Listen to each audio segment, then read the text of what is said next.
a farmer who does comedy. And I'm Adrienne Pickering, an actor And of the world. And sisters. we are sisters. And this is our podcast. I'm already broken. Is this a job? Yeah, where we break.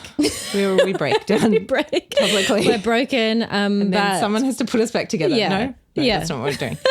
No. Because we like talking to creative artists or just Yes. people that are in a creative field and they're trying to make it work. Well, they are making is it work. hard. Well, yeah, hopefully they are. How do you do this long term? Because it's really hard. We find it hard. How do you do it? How do you do it? How do you do it and lead enriching lives? Yeah. Or find some meaning. Yeah. And also pay the rent. And also pay the rent. And also make other people laugh. It's a lot to do. It's really hard. It's a lot And to we want to squeeze know in. why. We want to know how they do it. We're going Yes. to talk to writers, actors, comedians, Singers, songwriters, filmmakers, directors. artists. And we're just going to ask them, is this a job? Is this a job? Wait, Raewyn, is this a job? Podcasting is a job. We did Yes. it. We did it. Jackpot. Yeah. Okay. Well, so Adrienne, have you had an enriching, I don't know, week or a few days? Making the world a since better place. Yeah. Are you on an up or a down trajectory? I'm feeling like I'm on a bit of an up because, and I've been wondering why. And, I think it's because Chris and I moved this really big rock in our backyard on the weekend. Okay. And it sounds so stupid, but Like together? yeah. Like So you we went have all 1, 2, these 3 like left? boulders, which coincidentally we just like kind of found in our backyard when there was this like stormwater repairs that were happening, and so the dudes with the bobcat like lifted all these they are rocks huge out, rocks. and they're huge, and so they've been in this pile, and we've sort of been feeling like overwhelmed by this huge pile of rocks, and our kids climbing all over them, and are they going to injure themselves? And and it's kind of felt, I think it's sort of felt overwhelming. Relief. And we managed to move this really big one Isn't it funny? into You had a this spot. burden, this heavy burden, and you just couldn't figure out. Right? It's kind of You gotta move strange the that rock. something's so simple. But so we've mapped out this place where we're going to put a fire pit. Yeah. And we're going to use the rocks to make a fire pit. And we got the first big rock in, and it was girl. really hard. I actually didn't know. Chris said it was going to heavy? be really Yeah. hard, and I thought, come on. It was Limber really up. hard. It was really hard. And it took us a day, but we got this rock in. And I Wow. was lying in bed that night with kind of like a stupid grin on my face. and I Like was just rubbing feeling Voltaren quite gel good. into your back. And No, I was actually feeling quite happy. oh, that's And good. I realised it's the rock. It's the like rock. just one Gonna get that weight off. sort of, I don't know if it's a metaphor for life or it's just that it's like just one thing that has been moved. It's not even just one thing. It was this really big rock. And it's Okay. just sort of like made me feel like we're getting somewhere. Yeah, you're doing And it's okay to something. move slowly because things do move. If you're strong enough. If you're strong enough and you force them to Yeah. over a day of Yeah. hard labour. Yeah. Yeah. I guess maybe that's the And to just moral do of it. my story. But to just Stop do putting it off. You just Well, it's not we've been putting it off. We've been really sounds busy. like it. But I mean, anyway, Well, that's I'm good. feeling pretty chipper about That's things. great. That's great. What about you, Raewyn? How's life? Raewyn Pickering land? pretty good, pretty good. I'm trying to think. Not really like a few ups as I'm writing like some sketches with some friends, which is Nice one. feeling good. Just about Some human just friends doing or it. guinea Yeah. pigs or Mostly chickens? human friends. Human friends. Yeah. I mean, I do have many four-legged friends I as know. well. Yeah. Yeah. But yeah, Ooh. I think it's been feeling good. Nice one. It's nice to Yeah, work with and other just people. gigging. 'Cause Yeah. so much of your writing ends up being just you in that spare room Yes. at home, like thrashing out ideas. Yeah. Or really late at night and trying Yeah. to force. The other night was actually with like a group of 18-year-old. Not that there's anything wrong with that, but It's a great age in many ways. 18-year-olds. A lot of hormones. 18-year-olds, like Melbourne uni students who like I was talking about having a job and then I saw their blank faces. You have to talk about having a job? Yeah, well, like being like on you a plug farm. the podcast? On a farm, no. And they were looking at me with blank faces and I was like, does anyone, do you have a job? And they were like, 18. no. They've never had Not a job. one. No. So anyway, I'm having to rewrite things to make it relatable. In like, well, sometimes you have to do like things some as of your part of your bits. job. Yeah. Anyway, so it's been an interesting week.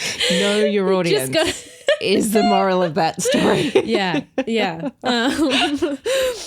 But anyway, it's been good, and and this has been fun. The podcast, and we've got a fun guest today. We have a super fun guest and one of my see. dearest friends. We have Emily Tomlins in our studio today. Woohoo! Hello, so Emily. lucky to have. Thanks for having me here. So, Emily, you are a actor.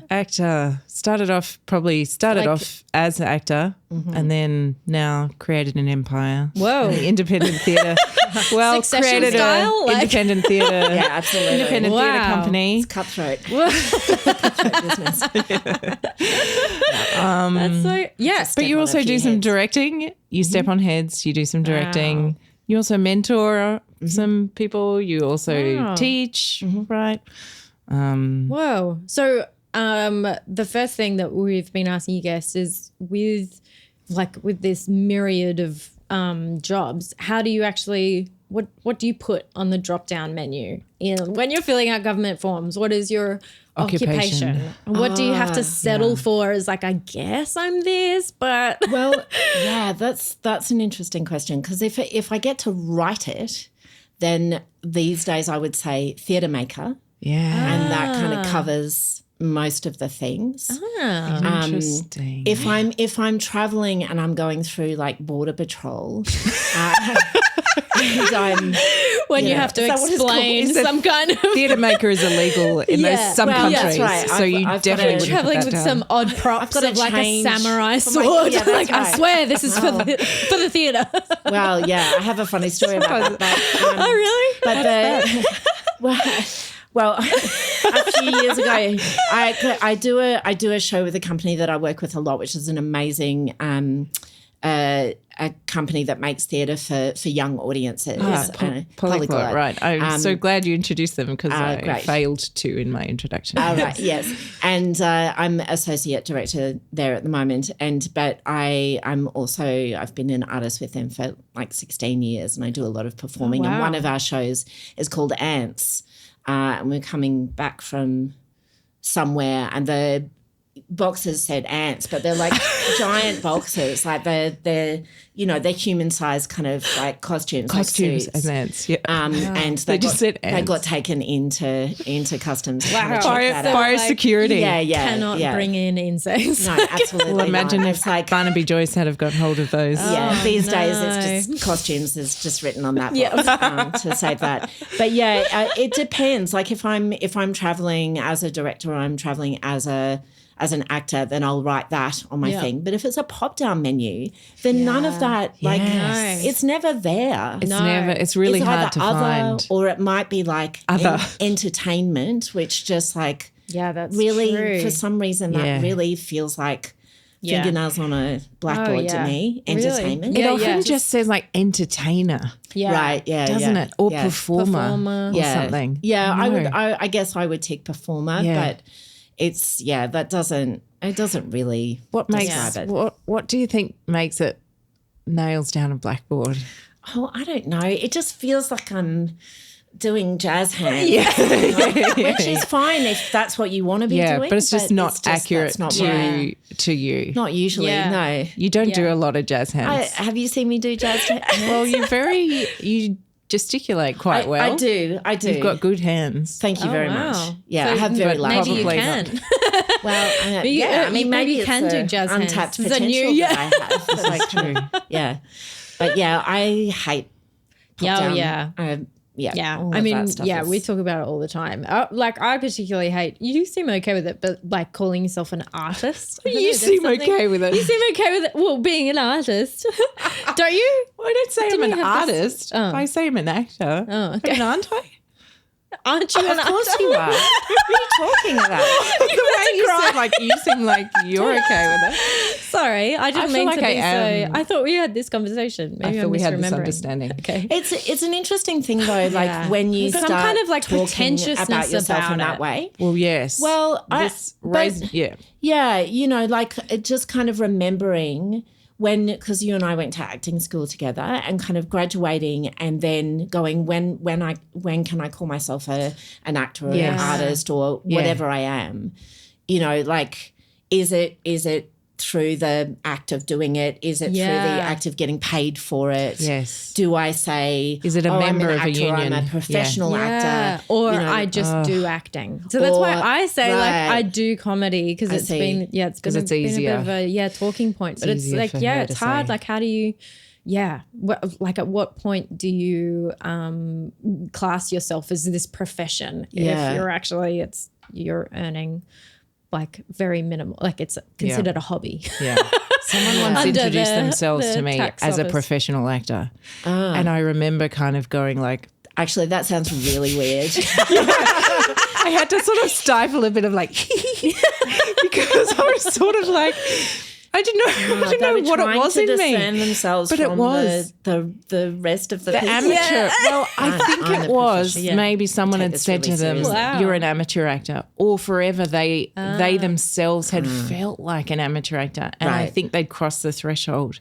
Oh wow! And maybe had been paid for a job or something, and so then it was just like in their mind, it was fine to say, I'm a professional actor, which of course it is. Like, of course, it's just I was interested in my own response to it. Yeah, sure. And it reminded me of that time. And you're right. I think it's when you don't have enough confidence and you don't. And how to be a member of a club when you're just starting out? Yes, that's is right. like kind of how do you earn that? How do you earn that right? Yeah, I guess like. Yeah. I don't know. Well, you're certainly a member of the club now. Oh, thank you. You're rusted on. I've done my time. Yeah. And it's interesting. I mean, all of the different things that you say, you kind of, you gauge your audience, I guess, sometimes as well. True. You know, like, I mean, Theatremaker to me is like, it does what it says on the box. Like, it's two words that are really clear, but some people still have major trouble with that. It's like, so what does that actually mean? It's like, I make theatre. I just switch those words around and that's what I but what does that involve? Could you say it in different words? Would I have seen you in anything? It's like, oh my God. Would I have seen you on the TV? Yeah, would I have seen Right. Okay. Let's start again. The TV isn't theatre. Like, do you think that's also different? Indicative of like how theatre itself is a bit niche maybe to a lot of people or just mysterious, I guess? Maybe, like totally. I'm probably using totally like stupid words for it, but yeah. Do you think it's accessible for everyone or? Well, I mean, this is the thing. Like, I certainly, I think there is a certain part of theatre that is absolutely inaccessible to most people, including myself. Mostly I can't pay $100 to go to a night of theatre. Expensive, isn't it? Unless I'm in it or have a friend who's in it. Yeah. Even if you're in it, you might only get one comp though, right? Oh, right. Something. Yeah, so sure. like, really? You couldn't even. We couldn't even go. No, exactly. Yeah. But not that we would be your tickets. Well, I mean, no assuming pressure. now. Yeah, but just saying. All right. Sorry, just saying. I'll add you to the list.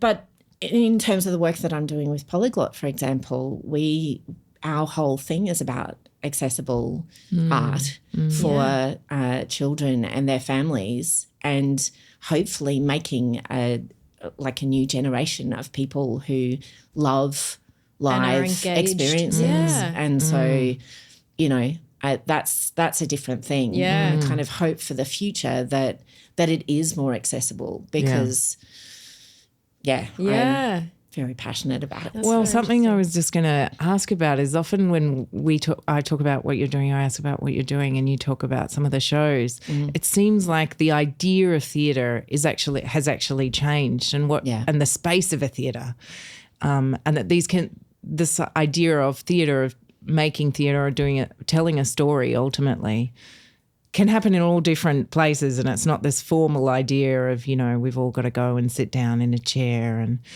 some of the great kind of theatre you're making is people with headsets on and, there's in all public spaces. spaces. Yeah, in public spaces and Can you talk about how you feel about that? Like, is that the sort of theatre that you just want to live in now? Yeah, I mean, I still love it all. Like I do, there is something magic about that black box or that, like that kind of intimate space where you walk into that room and you can see someone spitting and you can hear their breath and you can feel the emotion right there. Yeah, you can see the pulsing vein. Yeah, absolutely. I love beating all of sweat. That. Yeah, that's always been magic to me and always will be. But I'm so grateful for the opportunity to see all the other possibilities as well, because a lot of people still don't feel like they are able to go into those spaces for a whole variety of reasons. Yes. And so being able to do something in a public space that somebody might just kind of happen upon, or, that a kid can kind of run in and out of, or, those kind of experiences, that it just makes the possibilities greater for us all to be able to experience that magic that I first felt, being privileged enough to be taken into a black box. So, yeah, I love it. And for kids in particular, sitting down and kind of paying attention to one thing for a long amount of time and being quiet and all of that. Yeah, and it's probably getting harder with attention spans too. I know, probably school teachers talk about that. We all have it. iPhone brain, to a certain extent, right? TikTok is now even shorter than Facebook videos used to be. You know what I mean? Is it getting down to 90 seconds concentration time now or something? Oh yeah, yeah, that's right. Different, but it's also having to kind of conform to a particular way of behaving too means that it becomes inaccessible to a lot of people, and not just young people, you know.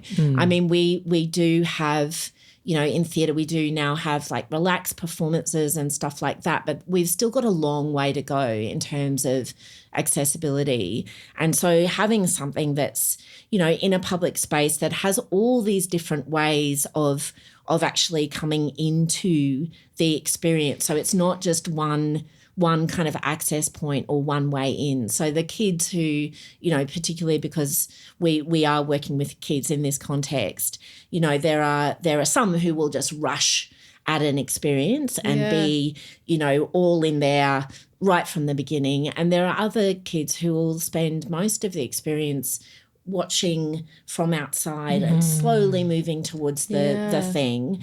And there's 100,000 different ways of approaching that, and it means that they can all do that. And that to me is just so exciting, that because art and art experiences and expression in that way is so incredibly important to every human being, and I feel like everyone should have the opportunity to have those experiences. So so beautiful hearing you say that.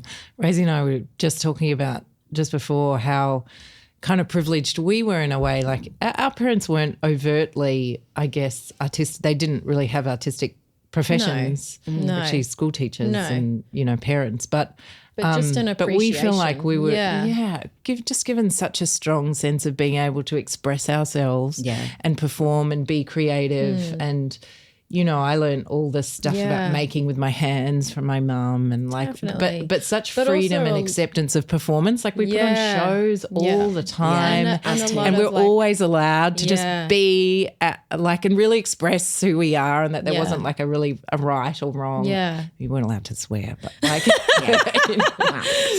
But you know what I mean. But I think we were really priprivileged to have that, and it's influenced us and an appreciation so much for going to the shows and theatre. I remember, growing up in even though we're very country, rural, Queensland, and driving mum and dad would drive the 2 hours to Brisbane to watch a show. That's so nice. I remember so many shows that they'd just drive the Mikado or whatever, and then we'd watch it, and then they'd just drive home late that night. Also our school did too. We went on many there was school a lot trips of those. To see. And regional touring with theatre is get better even now, but there would be the occasional show that would come thugh as well. And I do think, gosh, it impacted us so much. Yeah. So was that a part of your childhood as well? Part. Yeah. I was thinking about it this morning. Grow up in Brisbane. Oh yeah. Yeah. Right. So on kind of acreage on the outskirts of Brisbane. So Chandler. So a little bit more rural, but also close enough to the city. Like 25 minutes drive from the city or something.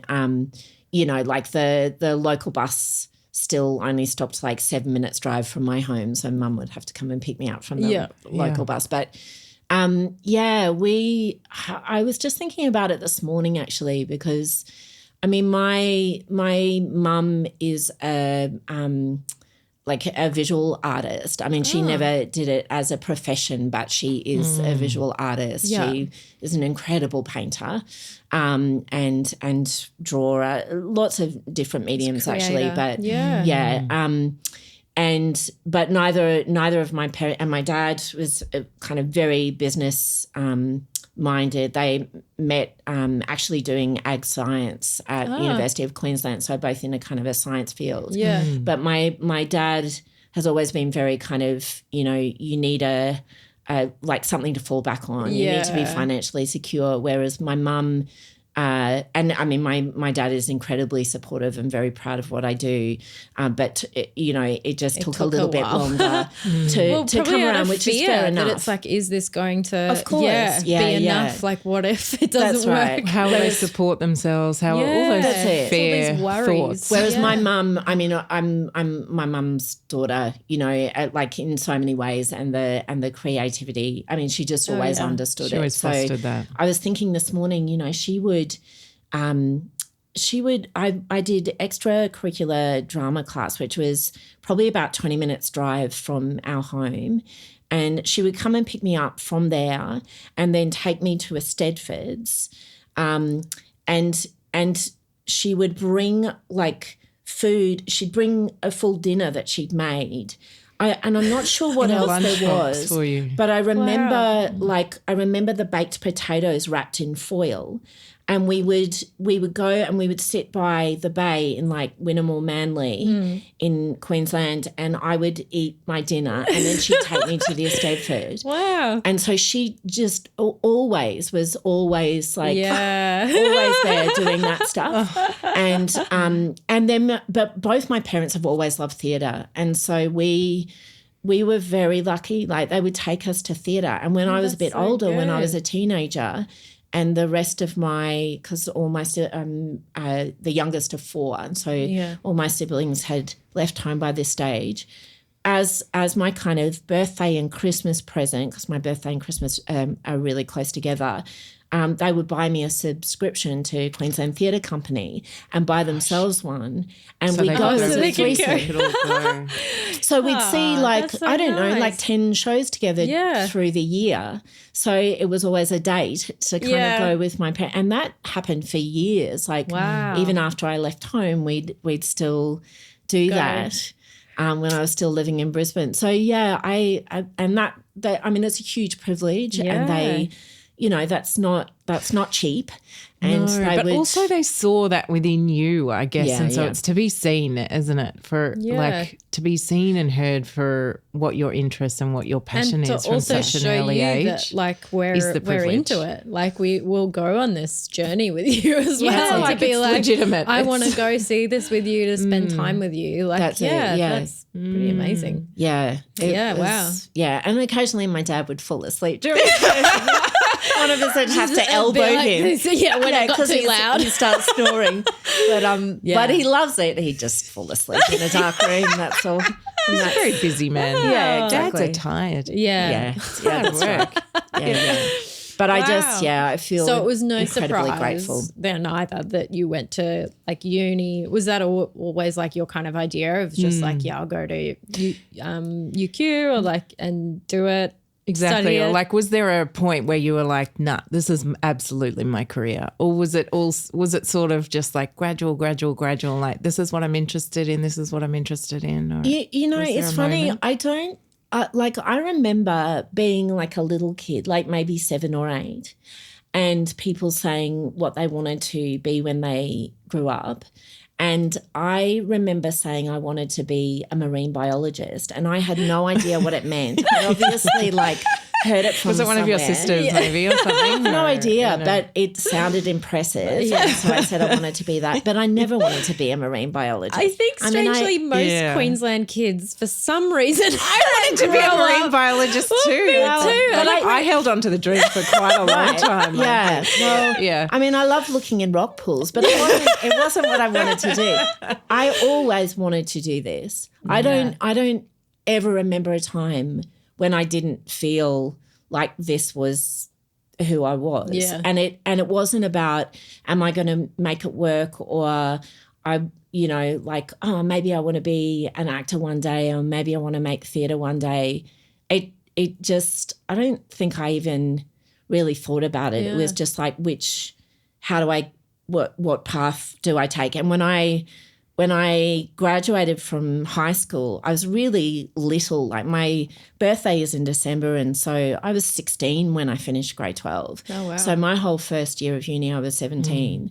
And I did apply for acting school, and thank God I didn't get in, because I was too little. It just would have broken me. I don't think, I mean, I would have continued, but I think it would have been really you mean just bad. The maturity level to not it's a massive, have that self-confidence yet? Well, yeah, I mean, look, let's not go into the ins and outs of acting school, but it's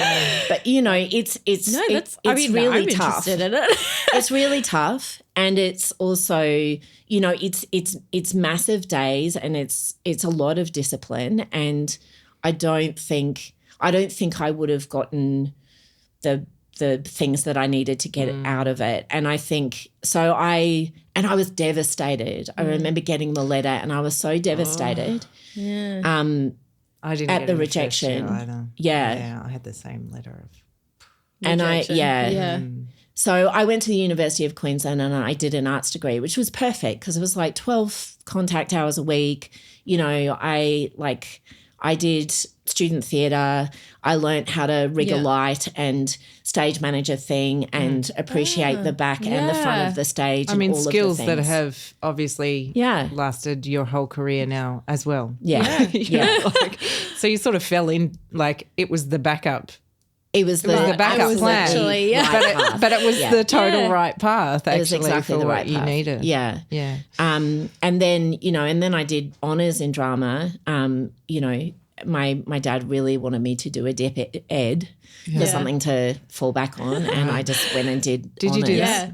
No. Okay. No, I just wrote a thesis about it. I'm doing honours instead, Dad. Yeah, which still gets you nothing. Yeah.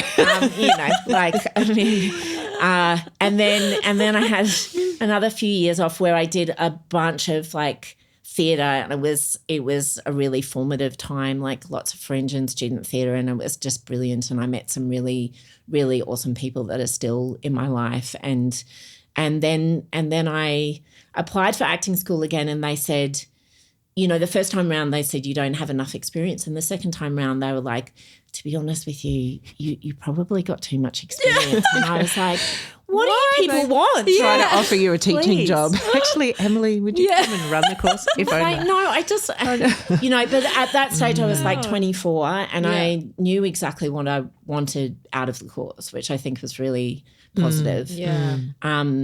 And what did you want out of the course then? To get an agent? No, I wanted.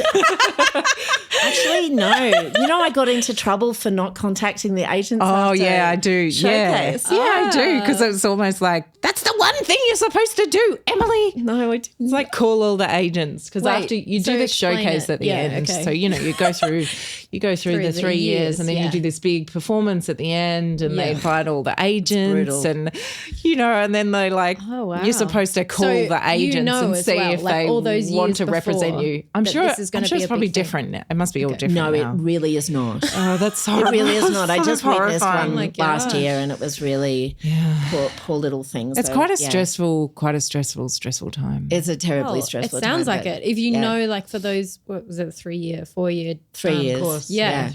That it all It's all counts resting on this one thing. Yeah. Yeah. But it to try to shouldn't. get an agent. It shouldn't, and it's not really, Because but it that's feels like it is. Yeah, But in actual fact, like, like any career, it's nothing is based on that one thing. Like, No, God, absolutely not. I mean, It's amazing how kind of single focused you become through those kind of things, and how actually, and this is, I just keep trying to tell like emerging artists and young people who are coming through and coming out of those schools and coming into the industry, is like there are so many pathways. Don't keep it focused on that narrow one. Like other doors might open, and walk through them for as long as it feels comfortable and safe. And then, if it doesn't, then retract. But otherwise, it like you just might find the thing down the path that you never thought, But I went in because I actually wanted vocal and physical training. That's what I wanted. Yeah, I mean, So what does that mean? Well, I mean, As someone that doesn't understand what vocal training, so you learn how to sing? No, like just, like how to work use your in theatre, to use the voice. instrument of your voice. Yeah. Because I had actually, I'd gotten an audition at Queensland Theatre Company before I went into acting school, and the comment that they had given me is you have to work on your voice. Yeah. And so I was like, right. Yeah. Yeah. But, yeah. Oh, you did absolutely get that out of it. Yeah, totally. Yeah, I mean, I can hear you now. So it works. Well, I mean, there is amplification, but I also know how to work a microphone, I guess. Did you ever go back to the Queensland Theatre Company after and be like, yeah, hear me now? Well, so before I graduated, I got a job there, and also at the other company. Walked straight off stage at one place and straight onto the stage. Yeah. So I was very lucky. I went straight into both of the kind of main stage theatre companies in Brisbane after I graduated. What a time, It was really, Yeah. Wow. But I guess that was one reason why I kind of didn't feel the necessity to call that agent. I did get an agent. But I think it was your instinct of, again, like I think your instinct has served you very well. And hearing about you talking to people who are just starting out, being an artist, being an actor, being a theatre maker, your advice to them seems to be to really trust what comes in front of you and trust the path. Yeah. And I feel like that's something you've always done really well. Do you feel like you have, or is that something that now you can see that, or have you always lived that? Like, what do you think? Do you think you've gone down the wrong path a lot, and this is how you've learned? I mean, I think we all have there's always cracks in the path, or there's something that you trip over, or you kind of Do you wish you had someone to give you that advice? Maybe that's the better question. I think possibly yes, sooner. Like I think I did have a narrow focus. I think it's kind of par for the course. Yeah. Sometimes when you come out and you go, I want this one thing. And you kind of you're really focused on that, and maybe other things are flying by you that could have been a thing as well. But I also think I guess I never really thought about it in those terms. And when you look back, you can start to go, oh yeah, pathways or doors opening or whatever. But I have mostly had this kind of thing where, you know, I'll get a phone call and somebody asks me to do something weird that I've never done before, and I'll go, yeah, oh yeah, sure, of course, I can totally do that, and then put the phone down and go, what am I doing? do and quickly look up YouTube. What are some of those weird things? How to parachute? Oh my god! Yeah, can you be an ant? Yeah. Can you play an ant? Well, Can you make no problem. a show about ants? Yeah. But yeah, and there have been a couple of times where I've gone, oh, I shouldn't have done that. Said yes to I this. really shouldn't have done that. But mostly it has actually turned out okay. And it's that, I think that's one thing that it's that same feeling that I get doing live theatre, is that feeling of like, oh my God, what am I doing? The adrenalized kind of like, I shouldn't be here. Yeah. I need to turn around and go the other way, and go, no, just keep going. And that forward momentum. Stepping forward that, and, like, thrilling, and doing it. Yeah. So I guess yes. I guess. I mean, I always think I'm a cautious person, but I guess when it comes to the thing that I love, I actually am pretty kind of heart forward. Yeah. Probably Taking chances. head behind a little bit. Absolutely. I think you have to be, right? Yeah. As any, Yeah. like, you know, certainly in Definitely. comedy, you have to. You talk about Yeah. the same thing, and I can't imagine like writing the words that I've written, like a piece to say in my own, like doing what you do. Yeah. Rosie, And then getting up on stage. Yeah, that's wild. Yeah. But I mean, you must it's feel the that same thing of like, I love the way you were saying, like, it's sort of this absolute fear and like, what am I doing? I'm totally the wrong place. But then you sort of step forward and then actually you feel like you were in absolutely the right place. And it's like, and it's funny, isn't it? Sometimes if it goes well. Right. Yeah. That's exactly Sometimes right. there is absolute silence and you're like, well, I was hoping for a laugh, so that didn't work, did it? Let's just move along quickly. Or everything floats out of your head and you're like, oh, I know. And then you're like somehow idea. Yeah, like really focusing on like, oh, why is my hand looking like that? And you're like, why am I? Yeah, like why something are these tears so coming trivial. from my eyes? Is that me? Yeah, is it What raining? That sound? I don't know. Yeah. Who's screaming? Who's screaming? Oh my God, it's me. yeah. Yeah. So that what was that thing? A story from COVID times with the Japanese amusement park with the roller coaster, and there's a sign that said something like, please scream on the inside or something. Oh, really? So that they didn't like infect each other. So and I that kind of that's sat with me. I'm not sure whether I'm paraphrasing it, but it was something like that. It was like, I'm like, yeah. No, I can actually relate to screaming on the inside. That's wow. That's so interesting. God, that's the title of your memoir, Em. Please scream on the inside. Screaming on the Screaming on the inside. inside. Screaming on the inside. Yikes. Emily Tomlins screaming on the inside.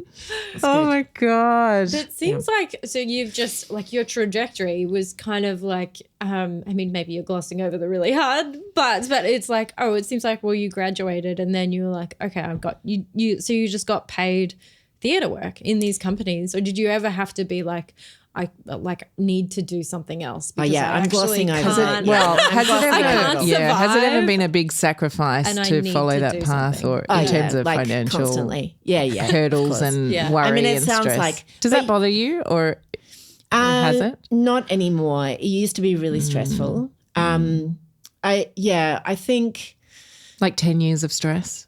yeah. Well, Yeah. you know, Well, like 10 we talk years about of the investment phase, Rosie and I often, and it's like, Okay, is it 10 years? we're seeing, well, I mean, that was don't a know. figure that like from a lot of comedians, it's like, well, it actually takes like 10 years for you to just feel comfortable on stage and comfortable doing like having your own voice as well. I think it takes so much time to develop that. A lot of the time, like you're just emulating someone else. I mean, I know I have weird things that I've actually picked up from other comedians, like turns of phrase and things. I've just spent so much time watching them. So it takes so much time just to even get rid of those outside influences and just actually have your own voice, and for it to be strong enough that you're actually like a very like I don't know. Yeah. Authentic. Good comedian. Well, authentic comedian. And original, yeah. I guess, Yeah, in your exactly. own authentic Because you way. need to be original. Which is what people connect to with. succeed in comedy, really. Yeah. Or in anything. I guess you need to have an original voice. So, yeah, a lot of people say, well, it takes 10 years to actually get good. Yeah. Yeah, which on paper is one thing. Then we are joking about, well, how do you live for that 10 years then?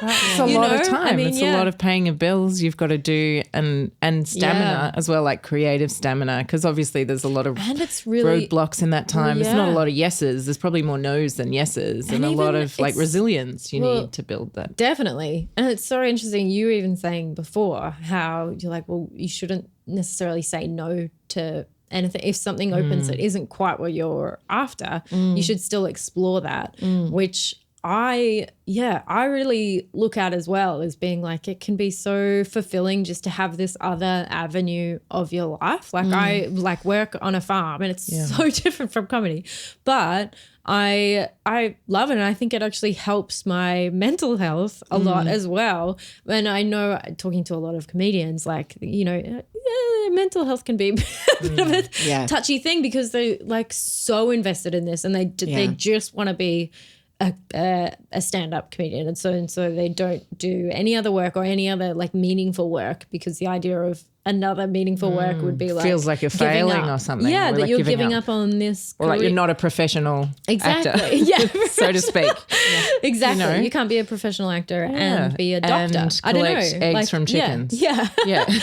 But so, I know a lot of people that have given up their like fullback career or whatever they went to university as. Like some people are very like talented, what's the word? Like, have degrees in like, there's so many lawyers, weirdly enough. A lot of lawyers turn comedians. Interesting, because it also takes a very long time to do a law degree. Yeah, definitely. Yeah, right. But then they've given that up to do comedy and they don't want to go back to law. They see that as like, well, I don't know. Cheating isn't the right word, but it's like giving up on your vision. So it's like you don't want to go back to that. Also, how do you even have time though to do both the things? Well, because it's an investment of time. So you've sort of like got to juggle. Yeah, but then there's this pressure of like, well, you've got to go out. You've got to go do these things. I'm sure with you, it's like you've got to go get the auditions to like actually to do this. Just creating your own work, which you've always done, takes a lot of time. Yeah. So, you know. Yeah, it does. It's interesting. I've never put like time on it. I remember, I guess, how long have we lived in Melbourne now? Like 17 years or something. And before leaving Brisbane to come to Melbourne, somebody said to me, how long are you going to give it? Whoa. And I was exactly. And I said, give what?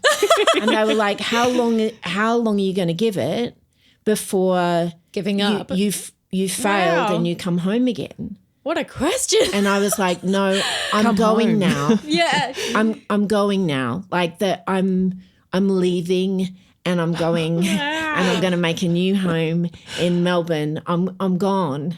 I'll be home. It's that thing of like giving it a crack to maybe like go and make your fortune in the big city. But if it doesn't work out, that's right. Like you'll come crawling home again, and you'll I just was be a happy little receptionist or something. Well, like, I mean, because I guess the question kind of came also because at the time that I left Brisbane, I was actually doing really well, you know, in terms of being an actor. In terms of being an actor in theatre. Yeah. But the thing is, like, even having said that, you know, like when you are just relying on those kind of gigs, you know, you might get like 2 or 3 a year, you know, like I was really lucky. It's a small industry. Yeah. And at the time. Even just in one city. Well, that's right. Let alone one theatre company. No, that's right. And at the time, though, it was quite challenging to make your own work in Brisbane as well. It's quite different now, and there's you know, kind of more support in infrastructure and venues and really interesting things happening there. But at the time it was like, you know, and my partner and I just kind of went, you know, we're not seeing the kind of work that we want to see here, and we're not able to kind of make it as much as we want, and we decided to move to Melbourne. But I think, you know, that was a massive thing for the both of us because we were like 30. And when... Did you have jobs lined up here or it was a total No. jump? Yeah, wow. No, absolutely not. Yeah. So when we came down here, I spent many years working in call centres, you know, working in... I had an amazing bookshop job for a long time. But there are all these... I did a lot of really crap jobs. And still going to auditions or like still trying to like making theatre at like nighttime, networking doing and all of this stuff, trying to kind of find a community, which took a bit of time. But also weirdly, when I first kind of moved here, I was like, this feels like home. It finally feels like home. I felt like I wasn't kind of as weird as I had felt growing up. You can relax your own people. But it, you know, there has been kind of years and years of doing just the grinding. Other thing to pay the rent. But it was kind of never, there was actually never a moment. I mean, there's certainly been moments where I've gone, maybe I'll train to be like a celebrant so I can, you know, marry all my friends and, you know, like, and that'd be a good kind of, you know, fallback thing, and it can kind of use my skills, but, you know, do something else, or maybe I'll do this. But each time I would actually even enroll in a course, then I would get a big job or something else that would take your time and and so I just, you know, I kind of I worked. So you're always kind of ready to like pivot, even though like pivot's an interesting word, but like to do something else as a celebrant, but then you're like drawn back to. Well, yeah, but it's not even doing so, like it's just a way of getting like money or being like secure about that, but never always leaving staying on the target of this is what I'm doing. This is who I am. This is what I do. Yeah. And then there was a point where it was like, oh man, I can. I don't know whether this metaphor is right. I've forgotten what it's even like to keep to look for the day job stuff. Well, I can take the parachute off. I actually don't need to be wearing this anymore. What a feeling. Which is, you know, I'm very lucky, but that's also because I have gone through a bunch of those doors. So now, you know, I make theatre for young audiences. I make theatre, you know, for adults. I do a lot of independent theatre. I have a lot of lovely, beautiful lifetime collaborators. I'm very, very grateful and lucky for that. I run my own independent theatre company with my partner, Marcel. I teach. You know, so there's like all of the things are part of the same thing for me, but it is kind of diversified in terms of like, and all of that stuff makes up being able to, you know, pay my rent. But I still pay rent. I don't own my own house. I like that probably won't be a thing. But it's kind of never, it's who I am. Yeah. It's just the thing that I am. So I can't, you know, you just figure out how to make it work. Yeah. I mean, I at certain points in my life, I have actually kind of gone, I really wish that I was into something else. Yeah. Has there ever been another thing that you've sort of gone like, I wish when I was 18 I was really into, I guess, not marine biology. Yeah. There's no real alternative. I can't imagine you doing another. I mean, not that you wouldn't be fantastic as another thing, but. I mean, you know, like in another life, maybe I'd like to like grow grapes and make wine or something. You know, like something really like with your hands. And I mean, I would love to. Well, that's right. Yeah, something kind of slow and organic. Although, I mean, you know, that sounds incredibly pretty stressful dirty. too. Yeah. You know, if they have drought or flood or something, it's just like that's incredibly I thought it was just drinking wine. And like living at a winery, cellar door. Those cellar doors are always so nice. I know, right? Just a cat by a fire and me with a glass of wine. Sounds perfect. But Yeah, not really. I mean, there's, I admire so many people and their minds and the different things that they do, but there's just no. Wow. I think it's interesting that you two, because you went to uni together, but then Ada's definitely veered more into I can't even remember the last time you did theatre. You've veered more into film and TV, and you've even said can't even remember the last time. It's been a long time. I often make that joke. Yeah, but that you're not you're not drawn to live performance.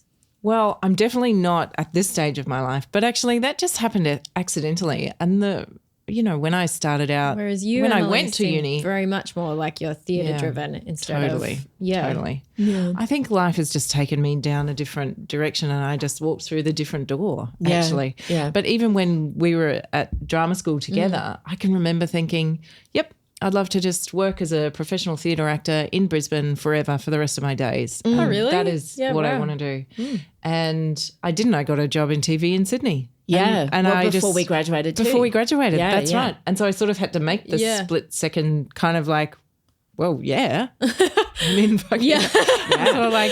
I'll do that. Yeah. And so I did that. And it actually just then, went through the next door and the next door and the next door. And there's been a couple of shows, but I've really mostly gone down this TV avenue, which I've really loved and enjoyed and explored. Yeah.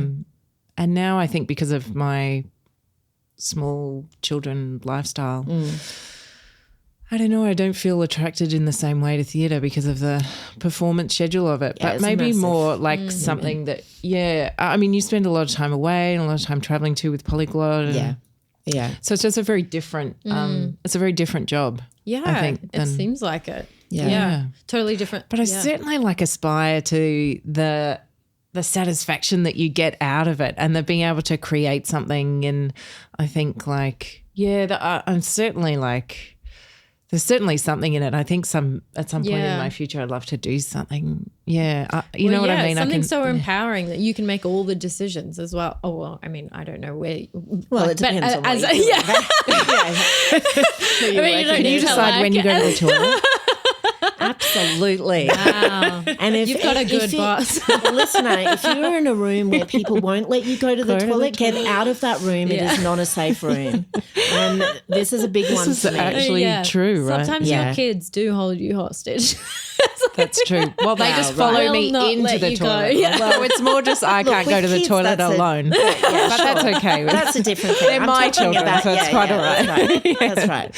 Yes. But I think that, I think often empowerment doesn't come easily in this industry, and particularly, I found as an actor and I still find, it's quite hard because I don't direct my jobs and I don't create all of my own work. And so I often have this real thing of when I'm not working, am I still an actor? And that's sort of waiting for someone else. And I really struggle with it because doesn't really fit with my personality so well.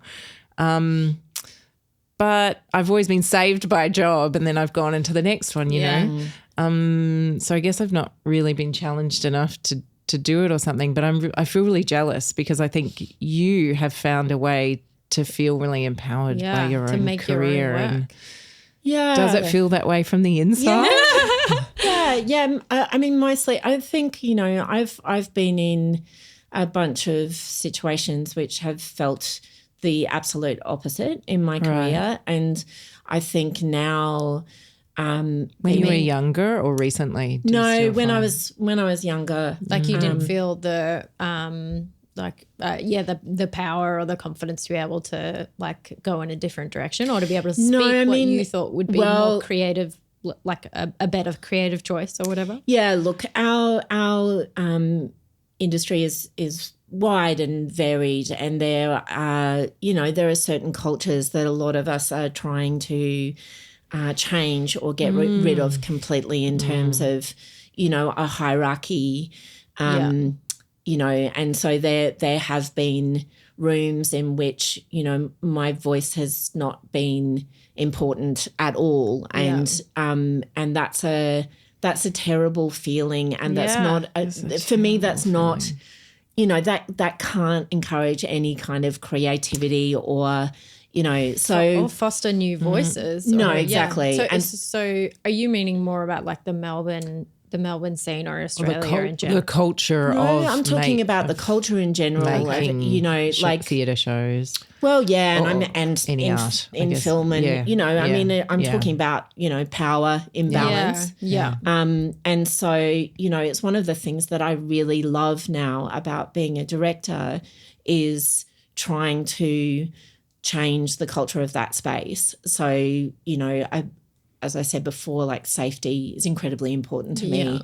And so, my belief is that if everyone feels safe and empowered in a room and they feel heard and they feel appreciated for who they are and what they can bring to the room, then what's going to happen in that room is going to be incredible and much richer and more satisfying for everyone than if those people didn't feel that way. Mm-hmm. But it's a power thing, and some people find power more important than making something beautiful. And I just, so it's really important to me to kind of also talk to young artists who are coming through to kind of go, you don't, like one job is not the make or break. Yeah. Sometimes you feel it can be so powerless and you go, and that I'm you going to have to do this to get like I'm going to put up with this in the room because if I don't, I'll never get a job again. Work with them again. That's not true. Yeah. It just can't be true anymore. I'm not going to, not in my rooms, not in the world that I want to see. And so many people, like Harvey Weinstein, Miramax stuff, isn't it? You'll never work for them again. That's what I love. Yeah. And I mean, and that was true for a whole bunch of women. Yes, absolutely. That's what I'm sort of saying is like that idea has been perpetuated and used so much to disempower people and make people scared and not given. And look, speaking up is its own terror, and and sometimes that's not a possible thing either. It's all of it is really hard. But I guess all I'm saying is, and I'm not, I know that we have a very, very long way to go for everyone to feel welcome into a room. But I guess I'm just saying that the rooms that I want to set up and that I want to be a part of now have to include, safety and empowerment for everyone. And if that's not the case, then I just don't want to be a part of it. No, that's not a door I'm opening. So many people as well that would come, because now you're in that position of power, I guess, like, as being the director that people would go to, that you're making that change, and people working with and for you will feel that like, oh, actually this is really good. I don't need to accept this other way for their future career. That is it's like, well, this is an easier path to be, and this person's doing like more meaningful work and getting more meaningful work out of me, because I'm sure they how could you not work better if you feel safer and you feel like your voice is being heard and everything. So that's I'm sure you're changing the industry. Well, look, I'm not, there's a whole bunch of amazing people who are doing incredible work, and but I just think we all need to kind of keep not accepting that horrible stuff that has gone past. It's just not. It's not good enough. That's not the culture that should be existing. And it's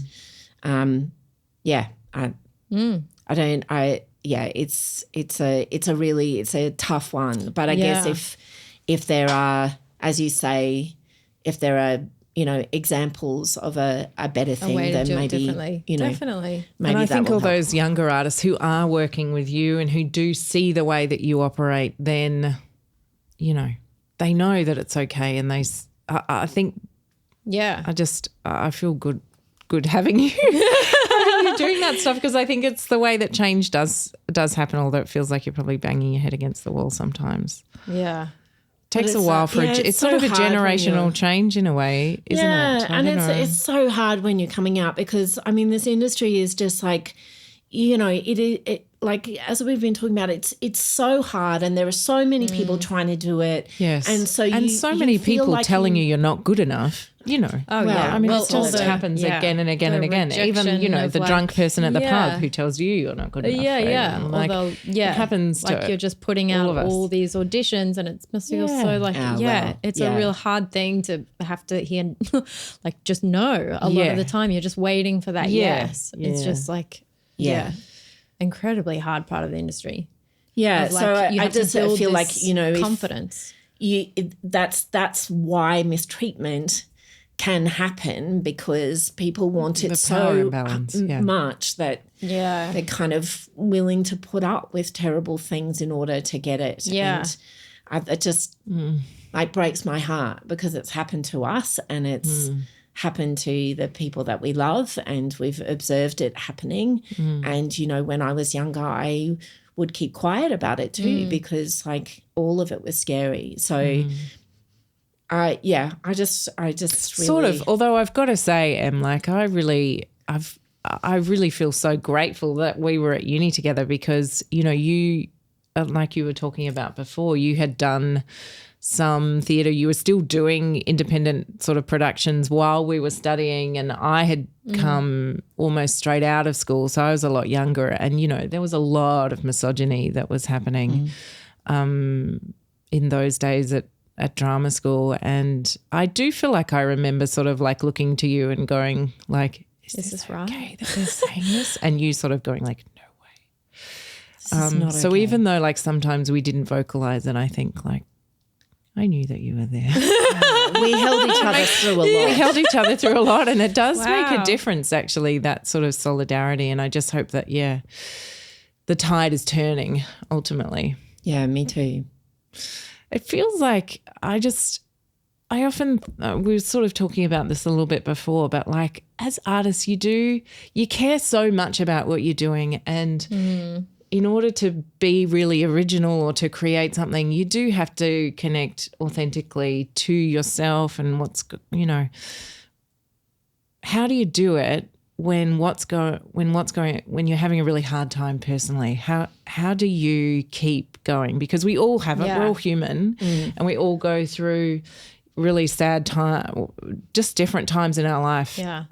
Hard times for our relationship, hard times. Creative jobs is you have to believe in yourself, because you're putting yourself out there. It's so hard to compartmentalize it. So like, how do you get on stage every night and do something when actually you're going through something really hard in your personal life? You have to like push it down and to the side. Exactly. Like you can't just sort of take a sabbatical all of the time. Like no, you kind of need to keep going, and it can be very difficult. A lot of people really struggle.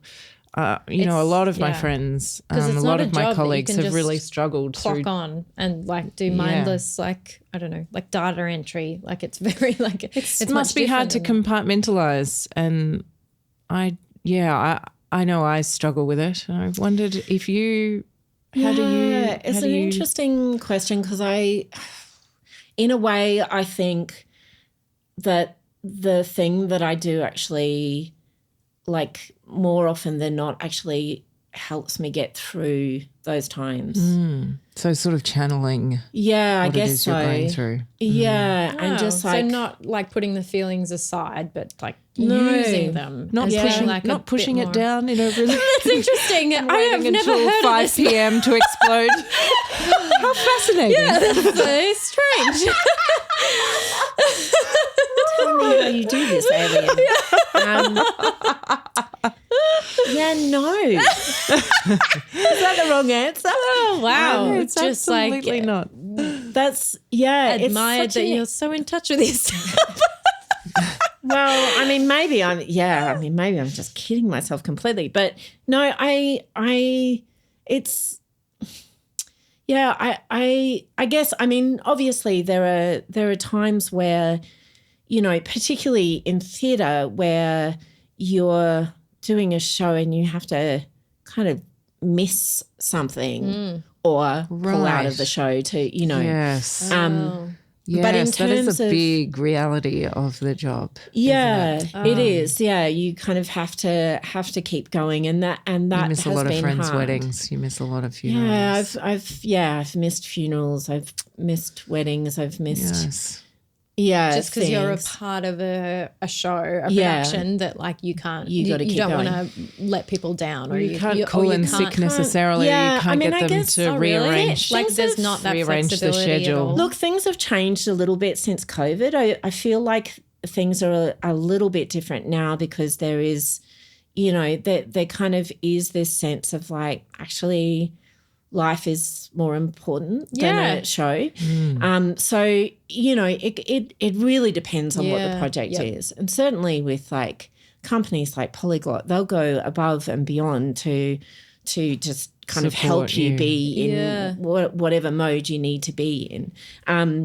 But in terms of like if I'm going through something, but I'm kind of not missing anything, but I'm going through something, I just like being able to do what I do is the one thing that keeps me going. Like I actually, and channeling and kind of. I guess I am really lucky these days also to be able to choose kind of rooms and companies and collaborators that are completely open to me arriving as who I am. Yeah. You know what I mean? Like they know that I'll do my job, whatever it is. But one of the things about kind of, safety in a room that I'm really kind of devoted to is checking in. And, and that can be kind of, as little as saying, I don't. Like with each individual. Yeah. So like, at the start of a day, acknowledging the land that we're on and then checking in with everyone. And it can be like, I don't feel like checking in today, or it can be, I'm great. I saw a puppy on my way here this morning and I watched this great television show last night. Or it could be I'm falling apart and I need your help today, but I'm really glad to be here. And it just, for me, that just, as a director, I always do this because it's like we are human beings. We can't leave everything outside the room. We can't. Like we never can. We are holding all of the things that we move through life with. And as artists, like to be able to acknowledge that and kind of move forward from that point is actually a great kind of privilege and once again can kind of enrich something. Like, to deny it is like you're kind of blocking things, and that pushing that down stuff is kind of not healthy. Just to let you know. Yes, right. Well, it's also like the bedrock of creativity. Exactly. Is the thing that's there, that little fire, those embers of something. right. You don't never really know where it's going to go. So once you start denying those instincts and those feelings, I think you're in real trouble. Yeah. And it's not. Which is that this feeling is not of when about you're like not safe. You can't trust them. That's right. Sorry. And it's not about kicking off from that trauma either. It's just about acknowledging that, we are human and I'm struggling today, so I might need a bit more help because you can kind of get into a room and somebody's like a bit kind of edgy and you don't know why, and maybe it was your fault. And if we all just sit down and go, actually, I just I had this really terrible experience on the way to work this morning, or, this person in my life is struggling or whatever it is, then we go, yeah, or I've got bad diarrhea. Yeah, I'm going to be leaving the room every 10 minutes. Please don't think it's you. It's you. That's right. Me. Yeah. It's really Just and know then we that can there's all this smell that I can't control. Exactly. Yeah, then we can all just support each other in that and still be there. And so you can go through a hard thing, but you're still doing what you love, and you're surrounded by people who get it and are fine with it and are there if you kind of crumple. And that it's not a big deal. And and you're able to make the okay. theatre, And which then you is your long-term career. Exactly. So I'm not just sitting at home kind of feeling isolated and it's sustainable. upset. It's sustainable because you're making the theatre even though you're going through this thing. Yeah. So I guess that's the answer to the question. I kind of actually find it kind of more important in the hard times in a way. It's but always kind of prefacing that with saying that I am now privileged to kind of choose those situations that I'm in, and I haven't always been in that position. Being able to, yeah. Me neither. I would say often not. Emily, would you recommend this job to someone else? I think I know the answer, but this job that I do? Yeah. This job of making theatre. Yes, absolutely. But it's funny, I remember when we were at acting school, somebody said to us, you probably remember this, if you can do anything else, do that. And whilst I find that like, I guess I'm not sure about that advice anymore. I think at the time I thought that was kind of cool. But now I'm like, if this is what you want, if this is what you love, then do it. Like, it's going to be hard, but everything is. Yeah. And the reward and the kind of like what you get back from it is a million times the output in the end, really. Like that's, I mean, people will say I've drunk Kool-Aid, but I just like it is. Well, it's also not something that you could just switch off, like, either. It's that kind of idea that it's like, exactly. How long are you going to give it before you exactly. How are you going to give it being Emily Tomlins? Look, maybe it's sort of like a few more years. When are you going to stop being you? Yeah, exactly. So yes, I would recommend it. Absolutely. I love what I do. Person. I get to work with incredible people. I get to see new artists come up and do amazing things and blow my mind. I get to laugh and create, and I get to travel the world and, work with communities who have, kind of not been listened to, who are getting to express themselves, and I get to see little kids discover the beauty and excitement of art and expressing themselves. Absolutely, I would recommend this job. Hells yeah. Yeah. Oh, Em, we're so lucky to have you here. Thanks, Emily. Thank you so much. Thank you. you. Thank you for coming and sitting I feel like us. I wasn't funny enough. I feel like I went just like to really serious stuff. We'll just put a laugh track over everything. Yeah. Please do. Is there anything you wanted to plug? Where can people find you? Like, as in, I don't know, social Could you plug media? yourself back in? Anything? Yeah. Like, I guess not. I mean, as a comedian, you've got to you've got a social media. You've got to have all these I'm terrible stupid at things. that, I hate it too. But it's something that I don't even have a website. I'm not even. I have an Instagram account that I've never posted from. So really? So do you just follow people? Like, as in I follow a couple of people, but I have something like 600 followers, but I've never ever done a post. It's now an art project of mine. I think if I get to 1,000 followers, to never do a post. Well, if I get to 1,000 followers, I'll do one experiment. post. Yeah. So I don't really. There you go, everyone. Follow Emily Tomlins. Yeah, okay. But my theatre company is called Elbow Room, and I work for the incredible Polyglot.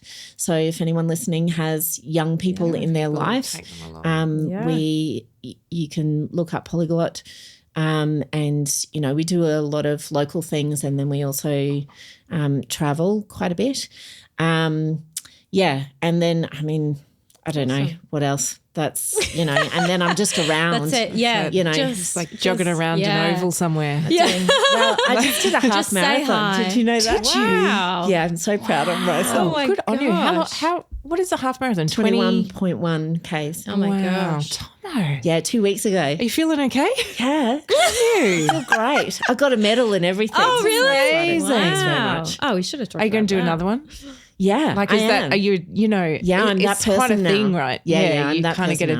addicted to doing Yeah. it. It's addicted to the run. I can only imagine. Yeah. Wow. Thanks very much. I'm still trying to do Thanks, couch to 10K. No, couch to 5K. I've been trying to get to 5K Look for a at your few terror years. when you said 10K. Yeah. Oh gosh. No. Settle down. Many injuries. I'm working my way back up from the couch. Yeah. I'm still on the couch. Run a half marathon with me in 3 years. Okay. Great. I could do that. 3 years. Okay, you've heard it here. Yeah, Yeah. okay. This is Packed. 3 That'll years. be your Okay, first post. I'll do it. That will on be my Instagram. first post. Exactly. You That'll run a and half Ada marathon. crossing the finish line. That's Yes. it. Okay. That's a deal. Thanks, Emily. Thanks, you.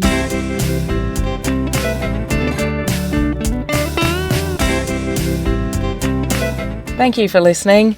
If you liked us, please tell a friend or two. Apparently that's how these things work. We want to acknowledge the incredible stories, culture, resilience and creativity of the Aboriginal and Torres Strait Islander communities, in particular the beautiful lands of the Wurundjeri Woiwurrung people of the Kulin Nations, where this podcast is recorded. Thank you also to Chris Pickering for the music and Vincent Pickering for the logo and animations. And yes, they are our brothers. We're everywhere.